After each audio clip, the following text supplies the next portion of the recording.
Boss കാണുന്ന ആളാണ്. ഞാൻ ഇടയ്ക്ക് അതിന്റെ റിവ്യൂസും കാര്യങ്ങളൊക്കെ ഇടാറുണ്ട്. അതായത് ഹൈലൈറ്റ് ചെയ്ത് നിൽക്കുന്ന എന്തെങ്കിലും സംഭവം ഉണ്ടായിട്ടുണ്ടെങ്കിൽ അതിന്റെ റിവ്യൂസ് ഞാൻ ഇടാറുണ്ട്. അപ്പോൾ ഇന്നലത്തെ എപ്പിസോഡ് കണ്ടപ്പോൾ ഇന്നലെ ആദില നൂറ എന്ന് പറഞ്ഞ ഒരു ലെസ്ബിയൻ കപ്പിൾസ് ഉണ്ടല്ലോ അതിൽ.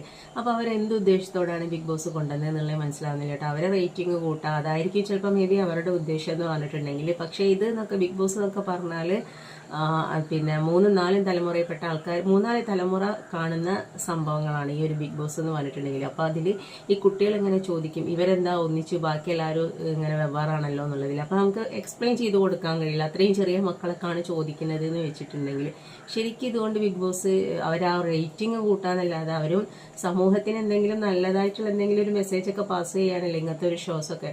പക്ഷെ അവർ ശരിക്കും ചെയ്യുന്നത് പിന്നെ അവരുടെ ഒരു നിലനിൽപ്പ് മാത്രം നോക്കിയിട്ടാണ് ഓരോ കാര്യങ്ങളും ചെയ്യുന്നതെന്നാണ് തോന്നിയിട്ടുള്ളത്. കാരണം ഇന്നത്തെ ആ ഒരു എപ്പിസോഡിലൊക്കെ ഇവർ രണ്ടാളും തെറ്റിയിട്ട് ഭയങ്കര ക്ലോസ്ഡ് ആയിട്ടുള്ള കാര്യങ്ങളാണ് കാണിച്ചിട്ടുള്ളത്. അപ്പം നമുക്ക് തന്നെ അത് കുട്ടികളെ കൂടെ ഒക്കെ ഇരുന്ന് കാണുമ്പോൾ ഭയങ്കര ഒരു ബുദ്ധിമുട്ടാണ്. അല്ലെങ്കിൽ ഇവർക്ക് ഈ ലെസ്ബിയൻസ് കപ്പിൾസ് ആയിക്കോട്ടെ ഒരാളെ മാത്രം കൊണ്ടുവരാൻ രണ്ടാളെയും കൊണ്ടുവരേണ്ട ആവശ്യമില്ല. അതിലുള്ള എല്ലാവരും ഇപ്പം മാരീഡ്, ഒരുവിധ ആൾക്കാരൊക്കെ മാരീഡ് ആയിട്ടുള്ള ആൾക്കാരാണ്. എന്നിട്ട് അവരാരെയും കപ്പിൾസ് ആയിട്ടൊന്നുമല്ലല്ലോ കൊണ്ടുവന്നത്, സെപ്പറേറ്റ് ആയിട്ട് തന്നെയല്ലേ കൊണ്ടുവന്നിട്ടുള്ളത്. അപ്പോൾ ഇവരുടെ ഇന്റൻഷൻ എന്ന് പറഞ്ഞിട്ടുണ്ടെങ്കിൽ ഇവരെ TPR കൂട്ടാന്നുള്ള ഒരു ഒറ്റ ഇത് മാത്രമേ ഉള്ളൂ.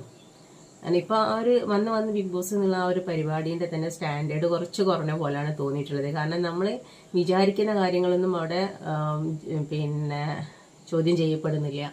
അല്ലാത്ത അവർ ഇഷ്ടപ്പെട്ട ആൾക്കാരെ മാത്രം അവർ സപ്പോർട്ട് ചെയ്ത് അവർ ഒരു തെറ്റ് ചെയ്താലൊന്നും മിണ്ടുന്നില്ല. അല്ലാത്ത ആൾക്കാർ എന്തെങ്കിലും ചെറിയ പ്രശ്നം ചെയ്യുമ്പോൾ അത് ഭയങ്കര ഹൈലൈറ്റ് ചെയ്ത് ചോദിക്കുന്നത്.